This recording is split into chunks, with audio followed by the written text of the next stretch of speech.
Allez, bonjour à tous, bienvenue dans le QG politique, le nouveau rendez-vous de Télé Grenoble. 40 minutes en tête-à-tête avec ces élus du territoire dont les décisions impactent directement sur notre vie quotidienne.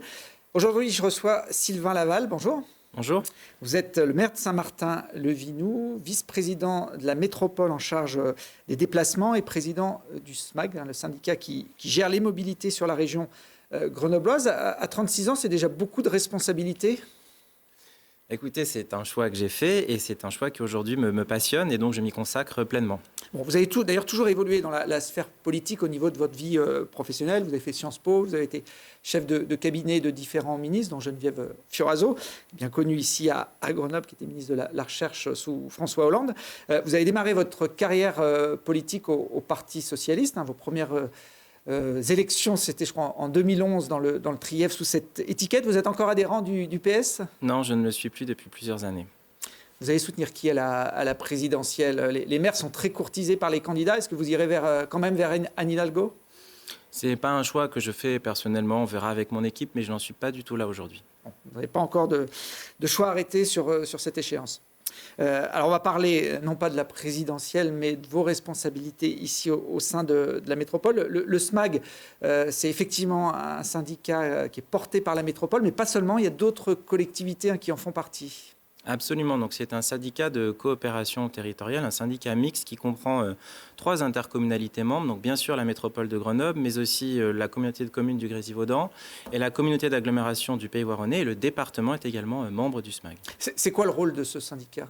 C'est d'organiser l'ensemble de la question des mobilités à l'échelle de ce territoire, sous tous ses aspects. Ça peut être des infrastructures à développer et évidemment des services à apporter aux usagers en matière de déplacement. Alors les infrastructures, c'est souvent des budgets importants d'investissement. Comment il est financé, ce SMAG ?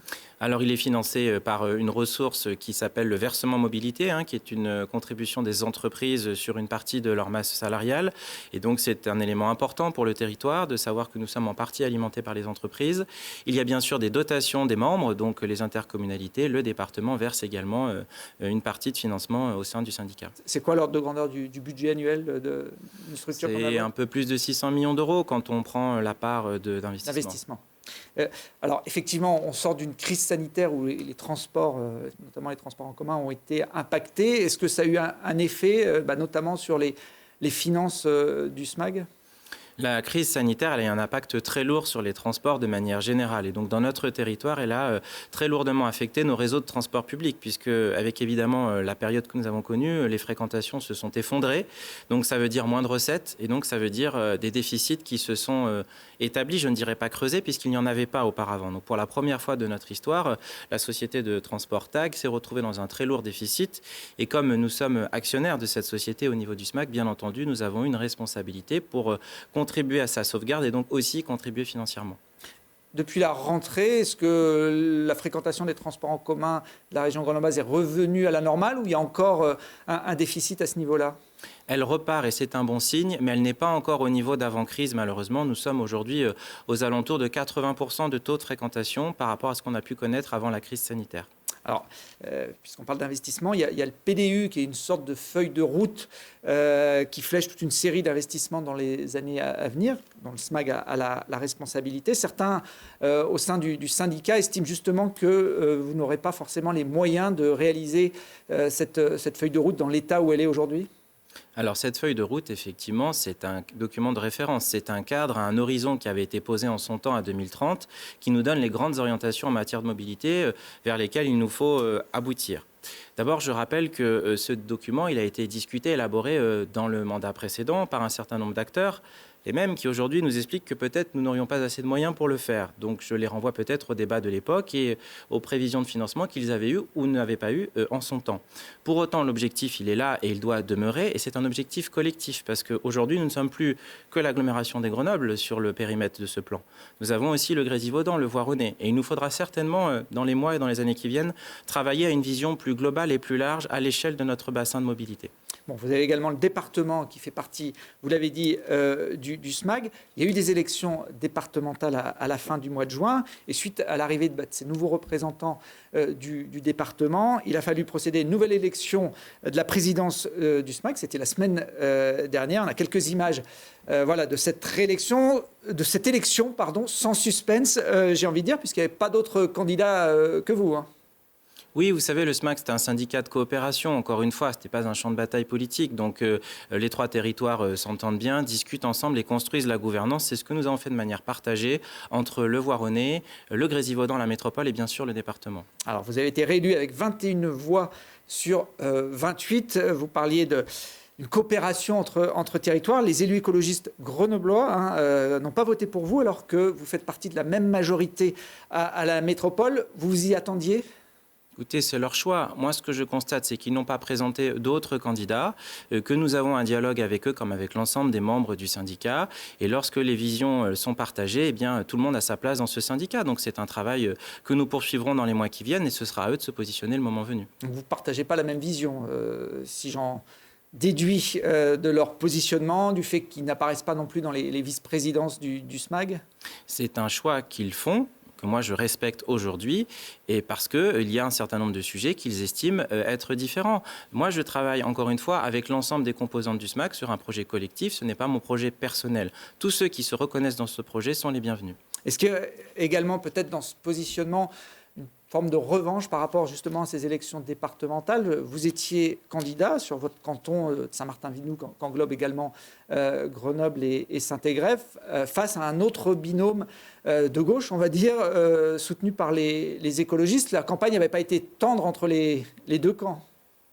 Mais ça n'a pas de lien direct avec le syndicat. D'abord, ce ne sont pas les mêmes personnes et ce ne sont pas du tout les mêmes enjeux.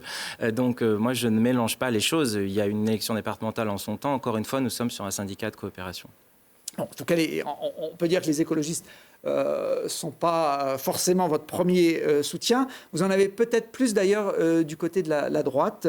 Henri Bayle, conseiller régional, président du Grésivaudan, encarté aux Républicains et votre premier vice-président au SMAG, il nous a avoué la semaine dernière sur ce plateau qu'il avait voté pour vous. Il en a d'ailleurs profité pour vous poser une question. On l'écoute. Bonjour Sylvain. Alors la question que je pourrais te poser, elle est liée finalement à ta réélection récente. Quelle vision prospective as-tu du SMAG nouveau que tu présides et quelle est ta vision et tes projets, tes grands projets si je puis dire, et notamment le RER métropolitain qu'on a évoqué à l'instant? Alors, qu'est-ce que vous répondez à Henri Bayle sur votre vision du SMAG et puis sur les projets à venir? La vision du SMAG, qui est encore une fois une vision collective que nous partageons avec le Grésivaudan, mais aussi avec le Voironnais et maintenant avec le département, c'est d'organiser ces mobilités de demain face aux grands enjeux de déplacement au quotidien de nos habitants et de nos usagers. Parce que c'est ça qui nous anime au quotidien. Et les grands enjeux, ils sont en matière de ferroviaire, ils sont en matière de transport collectif, ils sont en matière de covoiturage, qui sont des leviers très puissants pour fluidifier les déplacements dans les entrées de ce grand bassin de vie tous les jours. Parce que le problème, il est là, pour que chacun puisse à la fois se rendre au travail de manière efficace, avec un trajet qui ne soit pas trop long, qui réponde évidemment aux besoins et qui puisse aussi se déplacer dans son quotidien autre. Je pense à ses loisirs, à ses besoins du week-end, en famille, aux questions de loisirs et de tourisme. Donc en fait, l'enjeu, il est multiple, mais c'est face aux défis de demain qui ne sont pas forcément ceux d'hier, où on voit bien qu'on a un positionnement de la voiture qui est réinterrogé, un besoin de transport qui est plus important et surtout, et c'est ça l'essentiel, une organisation multimodale des déplacements, parce qu'il n'y a plus une seule réponse qui est toujours la même. On évolue en fonction des besoins de la semaine, du mois, de l'année, en fonction de la composition familiale. Et c'est là-dessus que nous devons jouer pour répondre à l'ensemble de l'attente et de la demande de déplacement. Ça demande du temps. Ça demande des financements. Donc ça ne se fait pas en un instant, malheureusement. Je sais que l'impatience des usagers, elle est grande et on la comprend, on la partage. Mais quand vous êtes sur ces échelles-là, vous travaillez pour des années. Donc il faut avoir à la fois une vision prospective pour préparer demain et après-demain et en même temps répondre aussi aux besoins quotidiens que nous avons. Donc c'est tout l'enjeu que nous devons mener à l'échelle de ce territoire, parce que nous voyons bien qu'aujourd'hui, ceux qui nous interpellent le plus, ce sont les habitants des secteurs périphériques, des zones peu denses, des zones de montagne, des zones plus rurales ou périurbaines. On a beaucoup investi ces dernières années dans les zones urbaines denses et c'était normal. Il nous faut maintenant relever ce défi des zones plus éloignées qui ont un besoin très important en matière de déplacement. Alors, Ribel évoque dans sa question le RER métropolitain. Qu'est-ce que c'est que ce projet ? C'est un projet majeur et c'est certainement le plus beau, le plus grand projet pour les années à venir, qui est celui d'avoir une desserte ferroviaire de type RER qui nous permettra en heure de pointe d'avoir un train tous les quarts d'heure pour venir de Voiron à Grenoble, du Grésivaudan à Grenoble ou du sud à Grenoble en passant par Claye et Vif. Ce sont des projets très lourds qui demandent des infrastructures ferroviaires, qui demandent des financements importants et qui sont d'abord et avant tout d'une compétence qui relève de l'État et de la région, sur lesquels, bien sûr, l'ensemble des autres collectivités et le SMAG en particulier accompagneront ce que nous faisons aujourd'hui aux côtés du département, des intercommunalités, mais nous ne pourrons pas le réaliser seuls. Ce qui est certain, c'est que c'est l'outil le plus puissant pour emmener le plus possible de gens pour se déplacer, pour désengorger notre territoire, et donc c'est un levier majeur sur lequel moi j'en profite pour demander une aide importante à l'État sur cette question, un soutien sans faille de la région, et il sera trouvé au rendez-vous l'ensemble des acteurs du territoire. C'est un beau sujet qui fait consensus entre nous et qui répond aux enjeux de mobilité pour demain. Alors, il n'y a pas de création nouvelle de lignes ferroviaires, hein, c'est simplement une augmentation de la fréquence des trains, c'est ça ? Alors oui, il n'y a pas de création de lignes nouvelles, si ce n'est qu'il faut parfois retoucher l'infrastructure. Sur Voiron-Grenoble, il faudra doubler, voire tripler les voies pour faire passer plus de trains sur une section qui est déjà aujourd'hui bien saturée. Et c'est évidemment tout l'enjeu, d'avoir des fréquences plus importantes, de qualité, pour éviter les retards et avoir une performance qui fait que prendre le RER, le train, sera évidemment plus intéressant que de rester coincé dans les bouchons dans sa voiture. C'est quoi l'horizon d'un projet comme celui-là ? Il y a plusieurs échelles. La première branche en direction du Grésivaudan, elle est envisageable pour l'horizon 2026, avec un train tous les quarts d'heure entre Grenoble et Brignoux, avec la création d'une nouvelle halte ferroviaire à Domaine. Et donc ça, c'est un très bel enjeu sur lequel le SMAG aménage des pôles d'échange multimodaux autour des gares pour abattre les déplacements. Et puis la deuxième étape, ce sera vers le sud en direction de Vif et de Claye à l'horizon 2030. Et nous l'espérons à l'horizon 2035, la branche la plus importante en direction du Voironnais. C'est l'enjeu majeur en termes de flux, en termes d'infrastructures. Et encore une fois, nous aurons besoin de l'État et de la région sur cette question. On verra s'ils vous suivent. En tout cas, sur ce dossier, vous faites à peu près l'unanimité. On l'a vu avec Henri Bayle pour la droite. Les écologistes grenoblois également soutiennent cette initiative. Ils le sont moins dans le soutien sur d'autres dossiers importants qui ont lieu en ce moment. Alors, il y avait par exemple la gratuité des transports qui fait partie du programme d'Éric Piolle, j'ai envie de dire depuis 2 mandats. Qui n'a jamais vraiment abouti. Où vous en êtes sur ce dossier ? Est-ce que c'est une piste sur laquelle vous travaillez réellement ? Alors ça, c'est un vrai élément de débat. Aujourd'hui, chacun se positionne. Effectivement, les écologistes grenoblois ont une position sur cette question. Ils la défendent publiquement. D'autres ont d'autres positions. Et donc, c'est un sujet qui doit évidemment se débattre au sein du SMAG. Donc, nous allons débattre de ce sujet dans les mois qui viennent. Il y a un groupe de travail qui se met en place avec l'ensemble des élus. Ce n'est pas un sujet qui est propre au territoire métropolitain, puisque le SMAG possède 2 réseaux de transport. Nous en avons aussi un dans le Grésivaudan avec Tougo. Et donc, les décisions que nous devons prendre, elles doivent être partagées, parce qu'évidemment, il ne s'agit pas d'avoir des règles différenciées d'un territoire à l'autre. Nous souhaitons avoir une politique tarifaire qui s'applique à l'échelle de l'ensemble de notre syndicat, et il faudra regarder tous les éléments. Certains proposent des gratuités, d'autres parlent de tarification aux revenus, de gratuité ciblée, de revoir aussi la grille tarifaire dans son ensemble, et d'avoir une attention pour les plus précaires qui était quelque chose d'essentiel et qui, je crois, nous rassemble tous. Donc ce débat aujourd'hui, il s'ouvre, il est loin d'être tranché, il demandera du travail, des évaluations, et le moment venu, bien sûr, une décision sera prise au niveau du SMAG. Vous, en tant que président, j'imagine que vous avez déjà une petite opinion sur le sujet. C'est des évolutions vers lesquelles on est obligé à un moment donné d'aller. D'autres villes y sont passées, ou vous pensez que le dossier peut rester en l'état avec le fonctionnement actuel ? Je crois surtout qu'il faut regarder quels sont nos besoins et nos enjeux et s'intéresser au réseau du territoire. On ne peut pas comparer uniquement en disant telle ville fait comme si, il faudrait donc faire ça.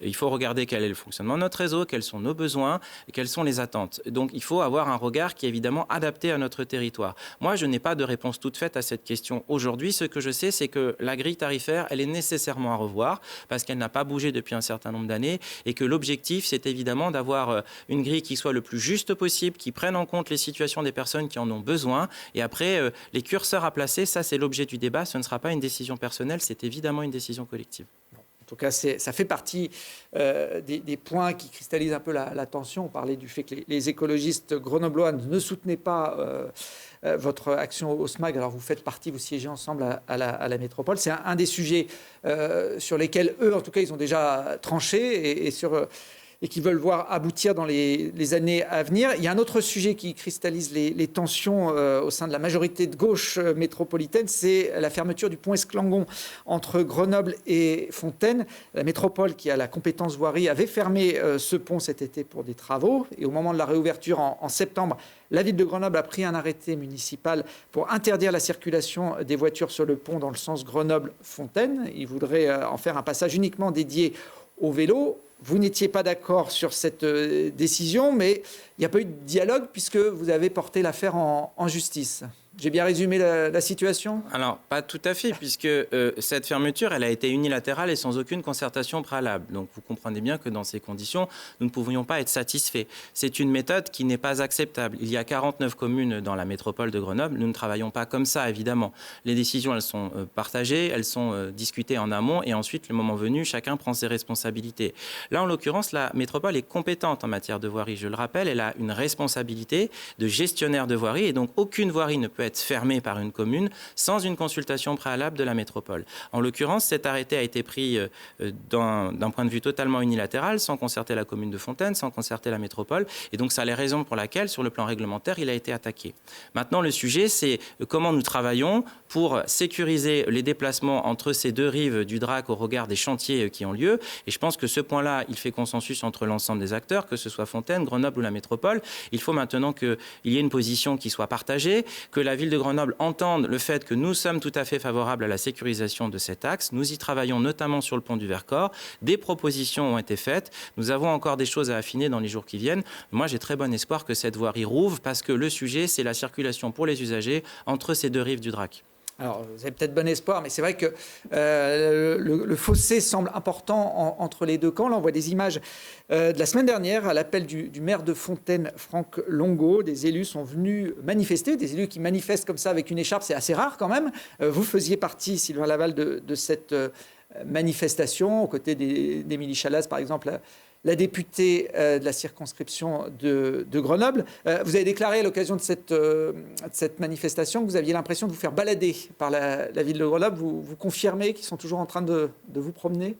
Alors, je me suis rendu à cette manifestation en tant que vice-président de la métropole en charge du sujet à l'invitation des élus et des habitants. Je ne suis pas allé manifester. Il ne vous aura pas échappé que je ne portais pas d'écharpe et que je n'étais pas sur une tribune aux côtés des élus.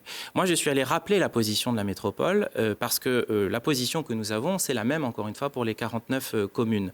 Donc, j'ai eu l'occasion de m'exprimer et de dire qu'effectivement, on a eu un moment dans le dialogue, à chaque fois qu'une proposition était avancée de notre part, on nous demandait de revoir les choses et on nous ramenait sur un sujet complémentaire pour relancer encore les choses et ne jamais véritablement répondre. Donc, à cette période-là, effectivement, j'avais le sentiment que la réponse qui nous était apportée n'était pas sérieuse. Je constate que depuis, les choses avancent un peu plus. Et encore une fois, je pense que dans les jours et dans les semaines qui viennent, nous devrions pouvoir aboutir. En tout cas, je m'y emploie quotidiennement. Bon, ben voilà, peut-être la sortie d'un imbroglio qui est un peu compliqué à comprendre de l'extérieur. L'enjeu, c'est aussi le passage d'une future piste chrono-vélo entre Grenoble et Fontaine. Il y a 3 ponts. Vous n'êtes pas tous d'accord sur le bon itinéraire à choisir. Vous êtes d'accord, par contre, sur la sécurisation. Vous nous l'avez dit. Elle sera tranchée quand, d'ailleurs, la ligne de cette future chrono-vélo Alors, il y a 2 choses. Il y a là, à très court terme, la question des travaux sur ce périmètre, oui, où il nous faut avoir un passage sécurisé pendant la période des travaux. Et c'est tout l'objet du travail que nous faisons sur le pont du Vercors, qui va nous permettre de faire rouvrir le pont Esclangon. Et puis ensuite, à moyen, plus long terme, il y a la question d'un axe structurant entre Grenoble et Fontaine, qui est dans le schéma de travaux cyclables de la métropole, qui a été voté dans notre plan vélo, et sur lequel, là, évidemment, c'est un travail collectif entre l'ensemble des partenaires, métropole, commune de Grenoble, commune de Fontaine. Ce débat aujourd'hui n'est pas tranché, mais il y a plusieurs possibilités. Nous allons nous y atteler dès que cette question des travaux provisoires sur le pont du Vercors sera réglée. Bon, en tout tout cas la ville de Grenoble, a plutôt envie que la piste passe sur le pont Esclangon, si j'ai bien compris leurs propos depuis le mois de septembre. On verra comment la situation évolue. Vous évoquiez ce plan vélo. Il a été présenté cet été avec l'objectif de doubler les chrono-vélos d'ici la fin du mandat pour atteindre à peu près 100 km. On voit quelques images de travaux d'une chrono-vélo, justement, sur la commune de Saint-Martin-d'Hères. Le problème, c'est que sur les 49 km qui avaient été actés en 2017 sur le précédent plan vélo, il y en a seulement 22, moins de la moitié qui ont été réalisés aujourd'hui. Donc, comment on peut vous faire confiance sur les 100 à venir alors que les 50 premiers n'ont été réalisés qu'à moitié ? Alors, je vais vous préciser les choses. Effectivement, l'objectif de doublement du réseau chrono-vélo, c'est un objectif qui est posé. C'est comme le PDU. C'est une orientation que nous avons. Nous n'avons jamais dit que ce serait réalisé avant la fin du mandat. Il faut être réaliste, il nous faut du temps pour faire des travaux, il faut faire des études, il faut les réaliser, il faut les financer. Nous constatons, à la lumière du mandat précédent, qu'entre ce qui avait été voté et ce qui a été réalisé, cela a mis plus de temps que prévu, parce qu'encore une fois, ce n'est pas si simple. Donc, il faut le prendre en compte. Moi, ce qui m'importe, c'est l'objectif que nous devons atteindre. Quel est notre cap? C'est celui de continuer à développer le réseau, à le sécuriser, à le mailler et effectivement d'atteindre un doublement de ce réseau. Cet objectif, il est posé, il ne variera pas. La question de la temporalité, elle évoluera en fonction de nos capacités de réalisation. Donc, si nous ne sommes pas au doublement à la fin du mandat, mais que le travail est enclenché, c'est bien là l'essentiel. Donc, les 100 km, ce n'est pas forcément pour 2026. Ce sera peut-être sur une échéance plus lointaine. C'est ce que vous reprochent d'ailleurs les écologistes, de ne pas être assez ambitieux, de ne pas mettre assez de moyens sur le développement des axes vélo, de ne pas aller assez vite. Écoutez, moi, encore une fois, je constate ce qui s'est fait par le passé lorsque certains étaient en responsabilité. Vous pouvez annoncer tout ce que vous voulez, mais si derrière vous n'êtes pas en capacité de le réaliser, je trouve que ce n'est pas très sérieux. En tout cas, moi, ce n'est pas comme ça que je fais de la politique. Quand j'énonce quelque chose, je sais que je suis en capacité de le réaliser. Donc, si ça doit prendre un peu plus de temps, mais qu'in fine, nous savons que c'est fait, pour moi, c'est là le plus important.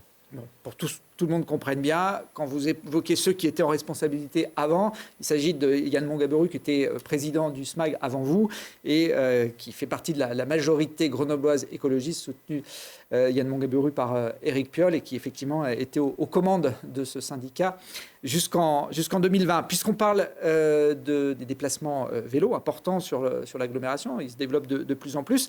À la rentrée, les salariés de métro vélo étaient en grève, dénonçant un manque de moyens humains face à l'accroissement de la demande. Alors, c'est une société privée qui gère à la demande du SMAG ce service. Vous avez changé de société il y a 2 ans. C'était un mauvais choix, finalement ? Écoutez, c'est trop tôt pour le dire puisque nous avons une délégation de service public qui court jusqu'à la fin de l'année 2023, début 2024. Donc bien entendu, le moment venu, nous ferons le bilan au niveau du SMAC pour le renouvellement de cette délégation pour voir si nous estimons que le service qui a été rendu est satisfaisant et s'il a été bien opéré. Il est trop tôt pour répondre. Ce qui est certain, c'est que la situation de ce service M-Vélo+, puisqu'il s'appelle dorénavant ainsi, j'en profite pour le préciser pour les personnes qui nous écoutent, est absolument essentielle puisque ce service de vélo est pour nous au cœur de notre politique en matière de mobilité cyclable. Donc le SMAG est très attentif à la situation pour que ce service ait les moyens de fonctionner, pour qu'il continue de se développer sur l'ensemble des territoires. Il se déploie actuellement sur le Grésivaudan. Nous avons une bonne ambition en la matière et après-demain, nous avons aussi le souhait que cela puisse aller jusqu'au Voironnais. Donc il faudra évidemment y mettre des moyens en face. Il faut que le personnel puisse exercer évidemment son travail dans de bonnes conditions et c'est l'objet du dialogue que nous avons d'un côté avec la direction de la société en question, la société Cycléo. Et bien entendu, nous sommes aussi très attentifs à la situation des salariés. Il y a combien de vélos aujourd'hui, métro-vélo ? On a un parc d'environ 9000 vélos, donc c'est considérable. C'est aujourd'hui le premier service de vélo de ce type à l'échelle du pays. Bon, avec des vélos électriques aussi qui se développent, puisque vous parliez du Voironnais ou du Grésivaudan, où là, ça peut être utile. Il y a également des trottinettes qui sont aujourd'hui en location un peu sur le même principe. Ça fait... une année à peu près que ces trottinettes ont été mises en place, un peu plus. C'est quoi le premier bilan qu'on peut tirer de ce service ? Le bilan, il est positif puisqu'on voit que c'est un service qui a trouvé un public, un usage qui est assez plébiscité. Donc là, actuellement, au niveau du SMAG, nous sommes en train d'étudier le renouvellement de l'appel à candidature à partir de l'année prochaine. Et nous sollicitons d'ailleurs les communes pour savoir celles qui seraient intéressées pour rentrer dans ce service. Donc il y aura certainement un élargissement du périmètre géographique de ce service. Dans certaines villes, on voit les trottinettes traîner un petit peu partout. C'est le cas à Lyon, par exemple. À Grenoble, vous avez ressenti aussi ce problème, cette dérive ? Beaucoup moins, puisque ce qui a été fait à Grenoble, et il faut s'en féliciter, et je crois que ça a fait école à l'échelle du pays, c'est qu'il y a eu en place un cahier des charges qui posait très clairement les choses et qui faisait qu'on ne pouvait pas laisser sa trottinette n'importe où avec des places clairement identifiées. Et si vous sortiez de ce périmètre-là, eh bien vous n'étiez plus, vous continuez à être décompté sur le plan tarifaire. Donc bien entendu, c'est assez dissuasif. Donc je crois que le système qui a été mis en place est un système qui s'est révélé très efficace. Alors évidemment, il y a toujours des choses à corriger. Il y a notamment des comportements qui sont parfois excessifs. Et j'en profite pour évidemment appeler à la responsabilité les usagers, au respect notamment des piétons. Ce n'est pas parce qu'on a une trottinette qu'on peut aller n'importe où, il faut le redire évidemment. Mais globalement, c'est un service qui a trouvé son public, qui a trouvé son usage et qu'il nous convient de continuer de développer parce que c'est aussi un des maillons de notre chaîne de déplacement et de mobilité qui vient en complément sur de plus courtes distances d'autres formes de mobilité. Il y a eu quelques accidents graves malheureusement, notamment cet été, entre des piétons et des conducteurs de trottinettes. Autre actualité dans cette rentrée, très récemment, puisque ça va démarrer la semaine prochaine, c'est une petite révolution, on va dire, dans les transports grenoblois, avec la disparition des tickets magnétiques qu'on a tous utilisés depuis des décennies. Par quoi ils vont être remplacés, ces tickets magnétiques ? Alors, les tickets, ils ne disparaissent pas. Il y aura toujours des tickets. C'est juste la technique qui change. Au lieu d'avoir une bande magnétique, vous avez ce qu'on appelle maintenant un QR code. Mais pour les usagers, ça restera toujours un ticket papier pour ceux qui le souhaitent. Il y a bien sûr des services digitaux qui sont possibles à partir des automates, à partir du téléphone portable. Mais ceux qui veulent continuer d'acheter des tickets papier le pourront. Le format reste le même. C'est juste la technique qui change. Donc ça, ce n'est peut-être pas le problème numéro 1 pour l'usager. L'essentiel, c'est qu'il puisse continuer à utiliser son ticket. Il faudra quand même le valider parce que les valideurs... Bien sûr, il y aura toujours des valideurs. Au lieu d'avaler une bande magnétique, vous le passerez sous un laser qui reconnaîtra le QR code. Mais il y a toujours des valideurs aux stations ou dans les bus. Et il y a toujours des tickets pour ceux qui le souhaitent. Bon, ce ne sera pas effectivement une grosse révolution pour les usagers. Par contre, vous envisagez assez rapidement, par exemple, de pouvoir payer directement son ticket avec sa carte bleue. Ça fait partie des c'est-à-dire que tous les automates ont été renouvelés. Et donc, il y a de nouvelles fonctionnalités qui avaient besoin d'être modernisées par rapport aux nouveaux usages d'aujourd'hui. Ils deviennent totalement accessibles aux personnes porteuses de handicap. Donc ça, c'est aussi quelque chose de très important. Et j'en profite pour dire que le nouveau système arrive à compter du 2 novembre, mais il y a une période de transition. Les anciens tickets seront encore valables pendant 1 mois ou 2. Et si jamais vous n'avez pas eu le temps de consommer tous les anciens tickets, vous pourrez vous rendre aux agences ou chez les distributeurs et ils vous seront évidemment échangés gratuitement avec les nouveaux tickets. Je reviens sur la carte bleue, ça veut dire qu'on donnera sa carte bleue au contrôleur pour qu'il vérifie qu'on a bien payé. Comment ça Alors ça je peut crois que c'est fonctionner aussi par téléphone portable qu'on pourra demain avoir le ticket. Cela existe déjà aujourd'hui. On peut charger des cartes bleues sur téléphone portable.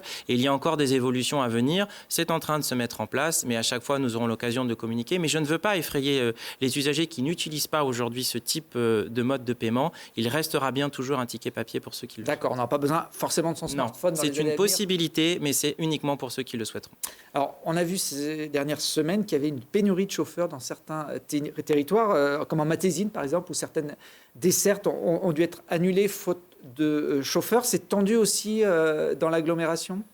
Alors ça peut l'être sur ce qu'on appelle des lignes affrétées par des opérateurs autres que ceux des réseaux TAG. Donc effectivement, c'est un secteur d'activité aujourd'hui qui est très tendu en termes de personnel. Nous n'avons pas encore de difficultés majeures aujourd'hui sur le réseau TAG, même s'il y a aussi des besoins, mais comparativement à d'autres opérateurs, ce n'est pas là où la situation est la plus critique. Néanmoins, c'est un secteur qui reste sous tension et sur lequel les besoins sont importants. Ils ont besoin d'être vaccinés, vos chauffeurs? C'est obligatoire pour conduire un bus aujourd'hui ou un tramway, la vaccination? Ils ont été très tôt vaccinés, ils ont été éligibles au premier à la vaccination obligatoire et je crois que c'est quelque chose qu'ils apprécient aujourd'hui. Alors, il y a un mouvement de grève qui se prépare pour les 12 et 13 novembre. Je ne sais pas s'il aboutira, mais en tout cas, les syndicats sont en train de se mobiliser. Ils dénoncent notamment qu'il n'y a pas un jour, selon eux, où un tram n'est pas la cible de jets de projectiles. C'est une réalité? C'est des phénomènes en hausse ou ils exagèrent? Écoutez, je pense que les conducteurs des bus et des trams de la TAG sont les mieux placés pour savoir la réalité de la situation. Donc je ne me permettrai pas de dire qu'ils ont une mauvaise appréciation de leur quotidien. S'il y a bien des gens qui le connaissent, ce sont eux. Donc oui, il y a des incivilités sur les trams et les bus qui sont inacceptables. On le voit, des jets de projectiles, des vitres brisées, parfois même des agressions. C'est absolument intolérable. Et moi, je comprends cette forme d'exaspération, comme les usagers aussi ne l'acceptent pas. Et nous, qui sommes évidemment des élus en responsabilité, nous ne pouvons pas non plus l'accepter. Et donc c'est ce ce sur quoi tout le monde travaille. Mais bien sûr, il y a aussi une responsabilité collective, mais il y a aussi une responsabilité individuelle des personnes qui se comportent ainsi.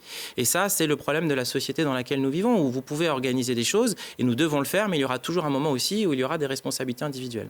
Laurent Wauquiez a décidé de mettre en place des brigades de sécurité dans les trains, puisque c'est la responsabilité de la région. Est-ce que vous réfléchissez à des choses un peu similaires pour les transports en commun de la région grenobloise?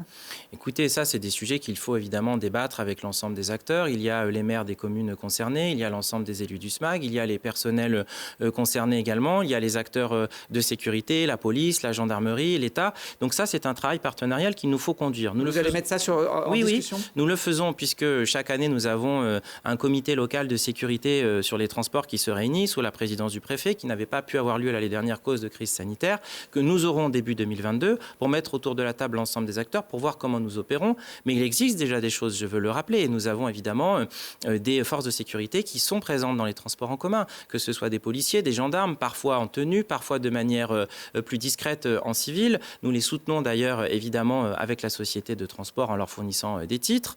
Il y a aussi un certain nombre de contrôleurs qui sont parfois équipés de caméras piétons pour aussi filmer ce qu'il se passe à l'égard de ce qui se passe parfois pour des policiers. Et puis, il y a des systèmes de vidéosurveillance qui existent dans les bus, dans les trams, ou parfois même à proximité des arrêts lorsque des communes souhaitent en implanter. Donc, c'est évidemment une chaîne globale d'un certain nombre d'acteurs qui doivent travailler de manière partenariale sur un sujet qui n'est pas simple et sur lequel nous devons en discuter avec l'ensemble des personnalités concernées. Et moi, j'aurai ce dialogue, évidemment, avec les maires, avec l'ensemble des élus et des partenaires de sécurité. Alors, pour amorcer la transition écologique, le SMAG, vos prédécesseurs, en tout cas, ont investi dans des bus électriques made in France, des bus qui se révèlent visiblement peu fiables, qui tombent souvent en panne. Même la Semitag avoue que 50% de ces bus sont à l'arrêt à cause de panne. C'était un mauvais choix de miser sur le made in France ? Non, je ne pense pas. Je crois que ce n'est pas un reproche qu'on peut faire. Tout le monde essaye de soutenir une filière nationale. Il y a eu des avaries sur ce type de matériel. C'est évidemment regrettable. Cela, évidemment, a impacté le service. Mais il nous faut maintenant avancer sur ces questions. La mobilité électrique fait partie des mobilités de demain. C'est une réalité. Je crois qu'aujourd'hui, on a une formidable révolution technologique en la matière qui ne peut que progresser positivement. Peut-être que la technologie n'était pas suffisamment mûre il y a quelques années. Elle le sera d'autant plus à l'avenir. Donc, nous aurons à investir sur la mobilité électrique. Il n'y aura pas que cela. Aujourd'hui, nous avons un parc qui est fortement constitué de bus au GNV, au bio-GNV, et donc c'est aussi une filière qui a un intérêt pour les bus. Nous continuons d'en renouveler dans les mois et dans les années qui viennent. Et bien entendu, il faudra aussi investir dans de l'électrique, qui demande aujourd'hui des investissements plus lourds, puisqu'il y a des contraintes de sécurité qui sont plus importantes. Mais c'est l'avenir, et il nous faudra là aussi planifier cela et dégager les moyens nécessaires. Alors, dans l'actualité du moment de cette fin d'année, il y a une concertation publique qui se déroule sur le projet de Métrocab, le téléphérique urbain qui donc est ouvert jusqu'au 1er décembre. Est-ce que vous pouvez nous rappeler les grandes lignes de ce projet ? Oui, c'est une nouvelle ligne de transport en commun structurante, d'équivalent à celle d'une ligne de tram, qui permet de relier deux rives de notre territoire en entrée nord-ouest, entre d'un côté les coteaux de Chartreuse à partir de Saint-Martin-le-Vinoux, au coteau du Vercors côté Fontaine, en passant par la presqu'île scientifique et Sassenage. Donc c'est une ligne qui a son importance puisqu'elle coupe en transversalité trois grandes lignes de tram que sont la ligne A, la ligne B et la ligne E, avec un pôle d'échange multimodal important au niveau de la station Fontaine-La-Poya, sur laquelle nous avons de grandes ambitions, notamment en termes de captation de flux, et qui, bien sûr, vient nous donner aujourd'hui une image de ce qu'est le transport de demain, puisque là, nous passons au-dessus d'un certain nombre d'obstacles naturels que nous n'aurions pas pu aisément franchir avec une ligne de tram. Il aurait fallu construire de multiples ponts, ce qui aurait été totalement déraisonnable en termes de coûts et d'infrastructures. Là, nous franchissons une autoroute, une route nationale, deux rivières, sans aucune difficulté grâce à la technologie du câble, qui aujourd'hui a une belle vitrine de ces transports de demain. Et j'observe que nous ne sommes pas les seuls à le faire, puisque Toulouse a récemment mis en service une ligne et que de nombreux autres projets sont discutés à l'échelle du territoire. Et nous sommes particulièrement heureux dans ce territoire de montagne entouré de transports par câble jusqu'à présent en altitude dans nos stations, de pouvoir l'avoir aussi sur une dimension urbaine. Alors, c'est vrai que beaucoup de villes s'y mettent. À Grenoble, j'ai envie de dire qu'on en parle depuis une vingtaine d'années de projets urbains de câbles, une sorte d'arlésienne. Plusieurs projets n'ont pas abouti. Celui-là, vous êtes sûr qu'il ira au bout, qu'il va se faire ? En tout cas, il est extrêmement avancé aujourd'hui. C'est le projet phare du syndicat des mobilités dans cette mandature-là, en complément du RER ferroviaire. Nous sommes à un stade où nous sommes quasiment prêts à partir. Il nous reste encore une étape à franchir qui est l'enquête publique sur le premier semestre 2022. Et à son issue, et si elle est favorable, nous pourrons lancer le chantier. Alors, vous avez déjà choisi l'opérateur qui serait Poma, l'entreprise iséroise. C'est un projet en tout cas qui ne fait pas l'unanimité au sein du SMAG. On va écouter Jean-Pierre Barbier, le président du département, et Henri Beyle, le président du Grésivaudan, mais également le premier vice-président du SMAG, sur ce plateau il y a quelques semaines pour Jean-Pierre Barbier et la semaine dernière pour Henri Beyle. Le problème de l'entrée dans Grenoble est un problème nord-sud. La Cluse de Vorep, la circulation, elle est nord-sud. On nous propose un câble est-ouest. Je ne vois pas ce qu'on va résoudre. Je souscris complètement à ce que dit Jean-Pierre Barbier par rapport au flux de circulation et à la densité des circulations sur le nord-sud et non pas sur l'est-ouest. Alors on s'est trompé de direction avec ce câble qui va de Saint-Martin-de-Vinoux à Fontaine. Il aurait pas mieux valu faire Vorep-Grenoble, comme l'évoquent ces deux responsables politiques? Non, je ne crois pas qu'on se soit trompé parce que ça dépend quelle question on pose. Si la question est est-ce qu'on va résoudre tous les problèmes du flux nord-sud, la réponse est non. Et en ce sens, ils ont raison. Mais nous n'avons jamais dit que ce câble était là pour désengorger l'ensemble des problèmes de circulation nord-sud de l'entrée de la Cluse de Vorep le matin. C'est une ligne en transversalité, encore une fois, qui coupe 3 lignes de tram, qui dessert un pôle d'emploi très important qui est la presqu'île scientifique, qui va énormément se développer dans les années à venir.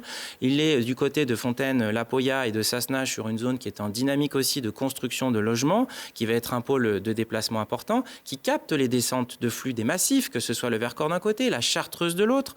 Donc, encore une fois, quelles questions posons-nous? Nous ne résoudrons pas tout avec ce câble, c'est certain, mais c'est un des maillons d'une chaîne qui est posée aujourd'hui et qui a été étudié en son temps par des gens qui connaissent ces sujets-là et qui a vocation aujourd'hui à connecter notre réseau avec un maillage supplémentaire que nous aurions pu faire avec du tram à un coût bien supérieur que cette ligne de câble aujourd'hui, qui est un premier maillon d'une chaîne. Il pourra en appeler d'autres peut-être dans les années à venir. Nous sommes au pied de massif, il pourrait y avoir des intérêts à évidemment se développer, mais ce n'est pas la question du moment. Elle devrait être débattue le moment venu avec l'ensemble des parties prenantes. Alors, le maire de Sassenage, puisque vous évoquez cette commune qui sera traversée par la future ligne, n'en veut pas non plus visiblement. La DTC, qui est l'association qui milite pourtant pour le développement des transports en commun sur l'agglomération, a demandé l'abandon du métro-câble cet été, en estimant justement que la fréquentation serait trop faible au regard de l'investissement. On n'en a pas parlé, mais c'est au minimum 65 millions d'euros le prix de cet équipement. Ça pourrait grimper comme beaucoup d'équipements publics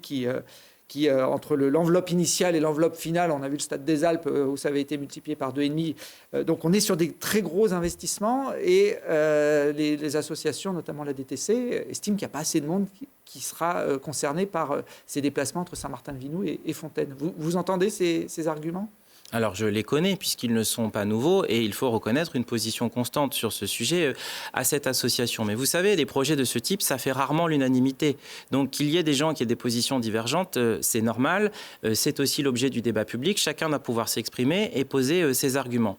La DTC défend le développement des transports en commun dans notre territoire et c'est une bonne chose. Ils n'ont pas d'appréciation positive sur ce projet, c'est leur choix. Nous avons évidemment une appréciation qui est différente par rapport aux éléments que j'ai expliqué tout à l'heure. Il ne s'agit pas de poser cette infrastructure au détriment d'autres. C'est un complément sur le réseau qui n'empêchera pas de continuer, évidemment, à poursuivre le développement de lignes de tram, à continuer d'investir pour les transports collectifs dans notre territoire. Quant à la commune de Sassenage, il y a effectivement quelques personnes qui ne sont pas favorables à ce tracé pour des raisons qui leur sont propres. Encore une fois, quand vous traversez des zones urbaines où vous avez de l'activité économique, vous avez des habitations, il y a forcément des personnes qui se sentent perturbées par ces infrastructures et qui donc n'adhèrent pas à ce tracé. Mais la question est où est l'intérêt général, où est l'intérêt plus local et quelle est la perspective d'ensemble d'un tel projet. Encore une fois, il s'agit d'avoir une échelle de déplacement qui est évidemment beaucoup plus importante que le seul intérêt d'un quartier ou d'une rue. Vous êtes convaincu à 100% de la pertinence de ce projet au regard de l'investissement qu'il va nécessiter ? Oui, je le crois sincèrement et surtout, moi j'invite tout le monde à regarder vers l'avenir. On ne peut pas avoir une vision figée. Quand on investit sur une telle infrastructure, on le fait pour au moins 50 ans. Là, on nous donne une photographie instantanée, on nous dit que cela ne suffirait pas en termes de fréquentation. D'abord, moi je redis, ça traverse des zones qui sont en très grande dynamique dans les années à venir. Donc vous avez des descentes de massifs avec aussi là des flux de déplacement qui sont considérables tous les jours. Donc ce projet, il est construit dans cette optique-là. Et donc, il ne pourra faire que capter de plus en plus d'usagers avec le temps parce qu'il y a des développements dans ces secteurs et parce que aussi les besoins de mobilité évoluent et que les gens attendent qu'on leur propose des alternatives pour laisser leur voiture. Et c'est précisément l'objet de ce projet avec un pôle d'échange multimodal au niveau de Fontaine-la-Poya, avec un parking relais côté Saint-Martin-le-Vinou et avec un parking relais également aux côtés de Sassenage à la sortie de l'autoroute. Qu'est-ce qui se passera si le président est pour et que le premier vice-président Ribel, qu'on a entendu, est contre ce projet? Ça peut bloquer? Ce sont des projets qui sont territorialisés. Donc aujourd'hui, le projet de transport par câble, il concerne le territoire métropolitain. Et donc c'est une décision budgétaire qui impacte la métropole. Pas le Grésivaudan, ni le Voironnais. Chaque territoire gère ses budgets sur son territoire. Donc les expressions, elles sont tout à fait légitimes, mais c'est aujourd'hui un sujet qui est porté budgétairement par le syndicat et par la métropole sur ce périmètre-là. Dernière question pour clore le sujet. Juridiquement, on peut encore reculer. Ce projet peut ne pas voir le jour. Vous disiez qu'il était déjà bien avancé, mais il n'y a aucun travaux, en tout cas, qui a débuté. Il est extrêmement avancé dans sa phase préalable, c'est-à-dire qu'il nous manque encore une dernière étape réglementaire qui est l'enquête publique, premier semestre 2022. Une fois que nous aurons passé cette étape-là, si la conclusion est favorable, nous pourrons démarrer le chantier fin 2022, début 2023 pour, je le rappelle, une mise en service envisagée pour fin 2025, début 2025, début 2026, excusez-moi. Donc ouverture potentielle de cette liaison câblée en 2026. J'insiste là-dessus parce que regardez ces images, elles vous parlent peut-être, c'était un autre projet porté, non pas par le SMAC, mais par le SMTC à l'époque, qui était l'autre nom du syndicat, un câble, entre Fontaine, justement, et puis le massif du Vercors. Voilà, il y avait une étape à Saint-Nizier et une étape à Lens-en-Vercors. Là aussi, on était bien avancé, il y avait les modélisations, etc. Et puis, vous me corrigerez si je me trompe, mais il n'existe pas cette liaison câblée pour l'instant. Ah non, ce n'est pas du tout d'actualité. Ça, ce sont des projets qui n'ont pas abouti. Bon, ça pourrait ressortir. La station de Champs-Rousse, par exemple, réclame un câble entre Grenoble et Champs-Rousse. Ça paraît une bonne idée. Ils sont même prêts à le financer. Vous êtes attentif à cette possibilité ? Nous sommes attentifs à tous les sujets de mobilité, à toutes les sollicitations qu'ils peuvent avoir. Je n'ai pas encore eu l'occasion d'avoir une sollicitation de leur part ou un échange sur cette question. Directement. Depuis que je suis président du SMAC, ce n'a pas été le cas, mais si je suis évidemment ouvert au dialogue. Après, chaque projet doit trouver son sens en termes de fréquentation et d'usage. Certains nous expliquent que le projet actuel n'aurait peut-être pas de fréquentation suffisante. Sur un projet de transport vers un massif, il faut regarder évidemment le flux en période touristique, de week-end ou de saison, mais il faut aussi regarder le flux le reste du temps. Donc ce type de projet-là doit être interrogé au regard de sa fréquentation sur l'ensemble d'une année. Alors on a parlé du câble, on a parlé du train, des bus. On ne parle plus de tram, il n'y a plus de projet de nouvelles lignes de tram à l'échelle du territoire grenoblois, c'est fini? Alors, ce n'est pas exact. Il y a évidemment encore des besoins sur le tram d'extension de réseau qui sont dans les réflexions depuis quelques années qui se poursuivent. Il y a une nécessité d'agrandir la ligne du tram E plus au sud en direction de Pont-de-Clé. Il y a nécessité d'agrandir aussi un jour la ligne du tram A justement au-delà de Fontaine-la-Poya en direction de Sassenage. C'est d'ailleurs ce que permettra ce projet de pôle d'échange à Fontaine-la-Poya. Il prévoit d'ores et déjà, par le nouveau positionnement de la station, la potentielle extension du tram en direction de Sassenage. Il y a aussi une question qui se pose au niveau du tram D qui aujourd'hui s'arrête à Saint-Martin-d'Air et qui pourrait un jour aller jusqu'à Grand Place. La question n'est pas faut-il le faire? La réponse, elle est évidemment oui. La question est sur la temporalité de capacité de réalisation et de budgétisation. Donc ce sont des objectifs que nous avons au sein du syndicat et qu'il nous faudra poser au regard de nos capacités et évidemment y mettre un calendrier. C'est évident qu'à court terme, nous n'avons pas de projet prêt à partir, mais nous allons y travailler. Bon, une ligne de tram dans le Grésivaudan, c'est comme le câble dans le Vercors, on n'en parle plus? Je ne sais pas, ça c'est un sujet qu'il faut que nous discutions avec les élus et les habitants du territoire. Bon, vous avez beaucoup de sujets à discuter, Sylvain Laval, au sein du SMAC. Un dernier mot pour être complet sur le volet des transports, sur le covoiturage. Là aussi, le SMAG mise beaucoup sur ce nouveau type de déplacement, notamment avec les territoires voisins. Absolument, ça aussi c'est un levier essentiel pour désengorger nos entrées de territoire le matin, puisqu'évidemment plusieurs personnes dans une voiture au lieu d'une personne seule, ça change beaucoup de choses. Donc nous structurons des lignes de covoiturage organisées avec le service M-Covoit Ligne Plus. Je rappelle qu'il y a du covoiturage qui peut être organisé, d'autres plus spontanés. L'essentiel est de capter un maximum d'usagers qui retrouvent là le besoin qu'ils ont de se déplacer sans se retrouver en rade. Et c'est là où nous jouons un rôle pour faire en sorte que ceux qui n'auraient pas pu monter dans une voiture aient une alternative par la structuration du service, et c'est ce que nous faisons. Nous avons aujourd'hui 3 grandes lignes qui se déplacent sur les grandes branches d'entrée du territoire que nous allons continuer de développer et de mailler plus finement dans les mois et dans les années à venir. Très bien, ça marche aujourd'hui. Alors c'est vrai que la période Covid n'a pas aidé. La période Covid, évidemment, a très fortement ralenti cette activité par la réduction mécanique du nombre de déplacements. Ça commence à repartir doucement. Il nous faut évidemment continuer de le soutenir et de l'accompagner comme nous le faisons, mais nous pensons que c'est extrêmement prometteur. Alors on arrive au terme de cette émission. Je propose toujours aux invités une petite carte blanche, un sujet qu'ils ont envie d'aborder pour terminer l'émission. De quoi vous voulez parler ? Eh bien, écoutez, moi, j'ai envie de parler de nos montagnes et de nos paysages naturels par le biais du vélo. On parle beaucoup du vélo comme moyen de déplacement quotidien, notamment pour aller au travail. Mais je souhaite aussi qu'on parle du vélo comme un formidable outil qui permet de se déplacer dans des loisirs, sur du tourisme ou même parfois sur des compétitions sportives. Et c'est la chance de notre beau territoire. Moi, j'ai grandi ici, je vis ici depuis 36 ans et je pratique ce sport à titre amateur et je souhaite que nous mettions un focus là-dessus. On a la chance d'avoir des grands événements dans l'année, comme parfois le Critérium ou le Tour de France, mais il y a aussi, quand on se déplace le week-end dans nos montagnes, toutes ces personnes qui font du vélo pour le loisir, en famille ou seules, et ça, c'est quelque chose de formidable. Et nous avons là-dessus une politique de valorisation des itinéraires, de jalonnement, et puis de construction de voies vertes et de parcours. C'est un vecteur d'attractivité du territoire. En même temps, c'est un plaisir immense pour ceux qui aiment la montagne et les paysages. On a envoyé d'ailleurs des images d'une voie verte qui relie l'agglomération grenobloise au territoire de l'Oisans. Elle n'est pas encore complète, mais d'ici quelques années, normalement, toute la vallée de la Romanche sera accessible aux 2 roues. Merci Sylvain Laval. Notre prochain invité, ce sera Alain Carignon, que vous connaissez bien, puisque vous siégez ensemble au sein de la métropole, même si vous n'êtes pas dans le même groupe. C'est l'ancien maire de Grenoble. La petite règle dans cette émission, c'est que vous lui posiez une question. Alors, vous regardez la caméra et je vous laisse faire. Monsieur Carignon, vous qui avez exercé à plusieurs reprises des responsabilités au niveau national, je souhaiterais connaître votre appréciation du rôle stratégique de l'État que vous voyez dans les années à venir sur la question des mobilités, notamment sur l'évolution de la voiture individuelle qui évolue technologiquement et sur la place de l'État par rapport à la structuration de grandes infrastructures comme le ferroviaire. Et bien voilà, on lui posera la question, non pas la semaine prochaine, puisque la semaine prochaine, Télé Grenoble casse sa grille.